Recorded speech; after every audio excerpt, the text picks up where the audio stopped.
Salam sehat jiwa, salam ICO hipnoterapi. Kali ini saya membahas tentang hipnoterapi anak yang berkebutuhan khusus. Nah, untuk Anda para orang tua yang memiliki anak yang berkebutuhan khusus, ada baiknya menghipnoterapi anak langsung melalui Anda sendiri sebagai orang tuanya. Bahkan itu sangat cepat efeknya ke alam bawah sadar anak yang berkebutuhan khusus. Saya akan sedikit mengasih cara untuk Anda sebagai orang tua melakukan terapi kepada anak yang berkebutuhan khusus. Baik anak Anda mengalami jenis-jenis berkebutuhan khusus, tapi ada kalanya Anda mengetahui dulu apa itu anak berkebutuhan khusus. Anak yang memerlukan perhatian, ini yang dinamakan anak yang berkebutuhan khusus. Dia juga memerlukan kasih sayang yang lebih spesifik, baik itu di lingkungan rumah ataupun di sekolah. Nah, inilah dinamakan anak yang berkebutuhan khusus. Kalau dia tidak membutuhkan perhatian, maka dia juga tidak membutuhkan sebuah terapi. Caranya adalah sebuah terapi untuk mengajarkan dia lebih mengenal dengan barang-barang, bahkan untuk mengajarkan dia lebih merespon atau fokus dengan orang-orang di sekitarnya. Ada banyak memang jenis anak-anak yang berkebutuhan khusus. Baik mungkin anak kita mengalami tunanetra, tunarungu, tunalaras, atau tunadaksa. Banyak juga yang mengalami namanya Down syndrome. Nah, di sini kebanyakan hampir rata-rata yang saya sebutkan tadi itu kemungkinan kebanyakan sedikit ya anak yang mengalami berkebutuhan khusus seperti itu, tidak terlalu banyak. Tapi yang paling sering dijumpai di tempat-tempat terapi adalah anak-anak yang mengalami cerebral palsy atau gangguan hambatan karena kerusakan otak. Seperti ada yang namanya gifted, autis atau autisme atau AD atau AD itu adalah Asperger disorder. Nah, ada juga yang namanya Rett disorder. Nah, atau ASD ya, Rett disorder atau ADHD. Atau juga ada yang namanya lamban dalam belajar, slow learner, anak yang mengalami kesulitan belajar spesifik. Inilah yang dinamakan anak-anak yang berkebutuhan khusus. Kenapa bisa terjadi seperti ini? Anak yang mengalami hal seperti ini tentu otaknya jauh berbeda dari kita, karena otak mereka tidak seperti kita yang bisa menganalisa atau merespon. Bahkan sebenarnya secara saya melakukan penelitian, anak-anak yang mengalami ini kebanyakan adalah otaknya diganggu dengan dunia imajinasi. Nah, kenapa saya mengatakan dengan dunia imajinasi? Mungkin tanpa disadari, orang tua sering sekali mengasihi anak dengan cara ketika anak menangis dikasih handphone, atau anak rewel diikuti keinginannya, atau dia menonton hal-hal yang berbaur dengan imajinasi yang kuat. Ini yang menjadikan anak menonton dan menerima imajinasi tersebut.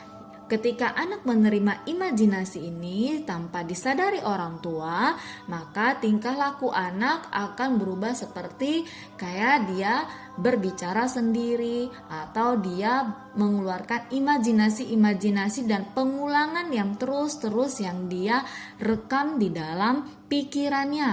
Nah, tapi yang hanya itu saja yang dia ulang-ulang. Berarti ini adalah salah satu penyebab anak yang berkebutuhan khusus. Bagaimana caranya untuk Anda sebagai orang tua melakukan terapi anak yang berkebutuhan khusus ini? Ada banyak cara sebenarnya terapi. Kalau Anda sebagai orang tua yang sangat sibuk, pasti otomatis Anda mencari tempat terapi-terapi lain. Tapi secara psikologi ada baiknya ketika Anda sebagai orang tua yang melakukan terapi di rumah, maka hasilnya jauh lebih cepat dibandingkan mungkin tempat terapi tempat Anda melakukan penitipan atau Anda mempercayai tempat terapi lainnya. Kalau Anda sebagai orang tua yang melakukan terapi ini di rumah, jauh lebih cepat perkembangan anak seperti apa yang Anda harapkan. Tapi tentu Anda sebagai orang tua harus sabar, tidak dengan emosional, bahkan dengan marah. Ini sangat pengaruh ketika Anda sebagai orang tua marah bahkan emosi yang ada terekam lagi ke dalam gelombang otak anak atau kondisi alam bawah sadarnya. Dia tidak akan pernah mendengarkan perkataan Anda sebagai orang tua atau dia meniru Anda menjadi keras juga. Ini harus dicatat untuk Anda sebagai orang tua. Apa yang harus dilakukan untuk menterapi anak? Salah satu tips dan cara yang bisa orang tua lakukan adalah fokuskan untuk di malam hari ketika anak pada saat mau tertidur atau anak masih bersama Anda di tempat tidur, Anda coba lakukan sebuah healing atau terapi ke anak. Nah, dengarkan musik instrumen atau musik-musik pengantar tidur. Itu banyak sekali ya yang bisa Anda jumpai di YouTube. Nah, ketika Anda membuka video tersebut, berikan sebuah sentuhan ke anak, sentuh kepalanya dan berikan sebuah komunikasi yang positif. Nah, misalnya Anda mengatakan, "Wahai anakku, mungkin kamu terlalu lelah hari ini dengan banyaknya aktivitas yang kamu lakukan." Atau, "Anakku, kamu mengikuti sebuah terapi yang membuat kamu sangat lelah. Dengarkan kata-kata mama yang masuk ke dalam alam bawah sadarmu. Wahai anakku, maafkan mama yang mungkin pernah marah dengan dirimu, pernah memberikan kasar atau kata-kata atau perlakuan yang membuat dirimu kasar. Maafkan mama dan izinkan kamu, wahai anakku, tidur dengan nyenyak. Dan semakin maafkan mama, semakin anak mama menjadi anak yang baik, anak yang tenang." Maka tanpa orang tua sadari, berulang dengan kata yang seperti saya sebutkan tadi, maka itu pelan-pelan akan masuk ke dalam alam bawah sadar anak Anda. Dan boleh sebutkan nama anak Anda siapa, lalu ucapkan permintaan maaf pada dirinya, kenapa Anda memukul dia, kenapa Anda memarahkan dia. Dan itu sangat penting sekali biar dia benar-benar mengerti apa yang dia pernah dapat dari Anda, tapi kenapa Anda melakukan itu kepada dirinya, dan itu tidak akan terulang lagi gitu ya. Nah, ini yang bisa orang tua lakukan untuk melakukan terapi pertama. Lalu ada juga yang namanya terapi bermain. Mungkin di tempat terapi anak juga memang diajarkan ada terapi bermain, okupasi, dan sebagainya. Nah, untuk Anda sebagai orang tua harus mengetahui kalau Anda melakukan tempat terapi itu durasi waktunya antara 1-2 jaman. Sedangkan waktu anak di rumah itu banyak jam atau hampir berapa puluh jam anak berada di lingkungan rumah. Ketika anak di lingkungan rumah, disinilah kesempatan Anda sebagai orang tua untuk melakukan sebuah terapi atau pendekatan ke anak. Bahkan ketika Anda melakukan kedekatan ini yang lebih cepat memprogram alam bawah sadar anak. Bagaimana nih kalau Anda sebagai orang tua yang sangat sibuk sekali? Ya, mau tidak mau Anda tetap melakukan terapi di tempat terapi, dan Anda juga sangat sibuk, Anda memiliki sebuah pembantu atau Anda memiliki sebuah penjaga anak yang lumayan lebih mengerti dan bisa diajarkan untuk melakukan terapi anak Anda di rumah. Nah, ini lebih cepat sekali prosesnya. Apa yang harus dilakukan jika melakukan terapi di rumah? Ketika terapi bermain, di sini banyak kesempatan orang tua untuk mengenalkan yang namanya barang-barang atau sebutkan nama-nama barang tersebut yang tanpa Anda sadari anak akan mengenal nama barang itu. Nah, misalnya dia duduk di kursi, Anda berkomunikasi, wah, adik duduk di kursi, ini kursi, ini kursi. Diulang dan pengulangan kata.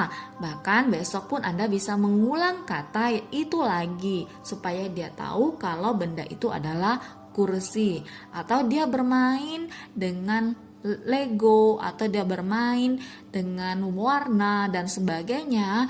Nah, Anda sebagai orang tua juga bisa menyebutkan kata yang berulang seperti, Adek, lihat warna merah, ini merah, ini hijau. Nah, ambil 3 warna dan Anda lihat apakah itu akan masuk ke dalam gelombang otak anak. Anda menyebutkan warnanya merah, hijau, kuning. Nah, atau Anda nanti pegang tangannya untuk menunjukkan merah, hijau, kuning. Ketika Anda memegang tangannya merah, hijau, kuning, oke, Anda masuk ke tahap adik ambil tunjuk warna merah. Tunjuk warna merah. Nah, lihat respon anak tersebut. Kalau anak belum respon, Anda mengulang lagi. Ini mama ajarkan. Warna merah, warna hijau, warna kuning. Ambil tangannya. Lalu ketika itu Anda lepas lagi tangannya, Anda bilang tunjuk warna merah, tunjuk warna hijau. Nah, kalau anak merespon, berarti anak sudah memiliki konsentrasi sedikit. Nah, masih sedikit ya, konsentrasi sedikit untuk merespon suara Anda. Nah, berarti Anda sudah termasuk berhasil melakukan terapi bermain ini ke anak. Ini anggap terapi bermain ya. Kenapa? Karena Anda sambil bermain dengan anak Anda. Nah, sebenarnya terapi ini sangat mudah sekali, tapi memang dibutuhkan kesabaran orang tua. Anda memang harus sabar untuk perkembangan baik anak Anda. Tapi kalau Anda tidak sabar, Anda juga emosional, Anda juga galau, Anda juga tidak tenang, bagaimana anak Anda bisa tenang dan bisa mengikuti arahan?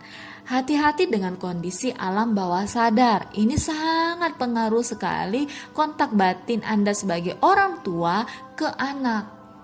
Memang mungkin Anda orang tua dulu memiliki luka batin yang besar, seperti Anda diperlakukan kasar dengan orang tua Anda, perlakuan yang tidak menyenangkan, atau dengan kata-kata yang negatif yang mungkin itu terekam di dalam alam bawah sadar Anda.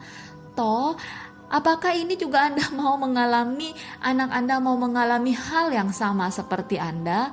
Pasti tidak. Kalau tidak mau, maka hindari perbuatan kasar terhadap anak. Hindari perbuatan-perbuatan yang negatif terhadap anak. Nah, kalau Anda melakukan itu sama pada anak ABK, maka anak ini akan mengulangi hal yang sama. Dia menjadi anak yang kasar, dia menjadi anak yang aktif, atau anak-anak yang benar-benar emosional. Tanpa Anda sadari, dia meniru itu. Karena sebenarnya anak berkebutuhan khusus itu mudah sekali meniru dari yang dia lihat dan dia dengar. Hati-hati caranya Anda untuk berkomunikasi dengan anak-anak yang berkebutuhan khusus. Anda juga bisa melakukan terapi perkembangan. Lihat terapi perkembangan apa yang bagus untuk anak yang berkebutuhan khusus ini. Nah, dari segi berjalan, dari segi duduk, dia belum tahu perintah duduk, dia belum tahu perintah berdiri, dia belum tahu perintah-perintah yang lainnya. Ajarkan dengan berulang. Anda panggil anak Anda. Misalnya namanya Doni lihat mami, Doni lihat mami. Nah, kalaupun dia tidak merespon Anda dengan melihat, sentuh pipinya. Izinkan Anda lihatkan pipinya atau matanya dia melihat Anda. Ini mami, ini mami. Nah, Anda mengulang lagi kosakata seperti itu. Lihat lagi, ini mami. Doni, lihat mami. Nah, bisa 3 atau berapa kali Anda mengulang, lihat mami. Ketika dia sudah merespon, dia benar-benar melihat Anda, berarti anak sudah mulai konsentrasi. Lakukan lagi hal yang berubah lagi dengan terapi perkembangannya. Doni duduk, Doni duduk. Nah, kalau dia tidak tahu dengan kata duduk, Anda pegang dia dan izinkan dia untuk duduk. Anda biarkan anak Anda, maksud saya, Anda pegang anak Anda, kasih ajar untuk duduk. Nah, ini namanya duduk, ini namanya duduk, Doni duduk. Semakin Anda mengulang kosakata seperti itu dan melakukan aksinya langsung, menyuruh anak Anda duduk, maka perintah duduk akan tercapai ke anak Anda. Nah, itu yang dinamakan terapi perkembangan. Jadi ada hal Anda sebagai orang tua memang harus melakukan capek ya untuk mengasuh anak-anak yang berkebutuhan khusus. Tapi kalau Anda melakukan ini di rumah dengan sabar dan melakukan terapi ini ke anak, maka hasil anak akan luar biasa perkembangannya, lebih cepat dibandingkan Anda melakukan terapi-terapi di tempat terapi. Karena bisa saja Anda melakukan terapi, Anda memakai hati sebagai orang tua menyayangi anak Anda, maka Anda yang mengajarkannya, respon anak lebih cepat. Mungkin ada di tempat terapi yang connect hati antara terapi dengan anak itu tidak terkonek, karena bisa saja anak tidak merasa sayang atau terapisnya tidak merasa sayang dengan anak tersebut. Ya, itu bisa berbulan-bulan akhirnya yang menjadikan terapi ke anak yang akhirnya hasilnya minim gitu. Ini bisa terjadi. Ada baiknya Anda sebagai orang tua yang melakukan terapi untuk anak Anda. Nah, dengan cara yang mengulang, dengan cara yang sebuah perintah yang mengulang, tapi Anda yang melakukan aksinya, ini namanya duduk atau ini namanya berdiri. Ini ada yang lagi berdiri loh, ini namanya berdiri. Anda mengasih pengenalan kata seperti itu dan melihatkan caranya seperti itu, maka itu lebih mudah didapat oleh anak Anda.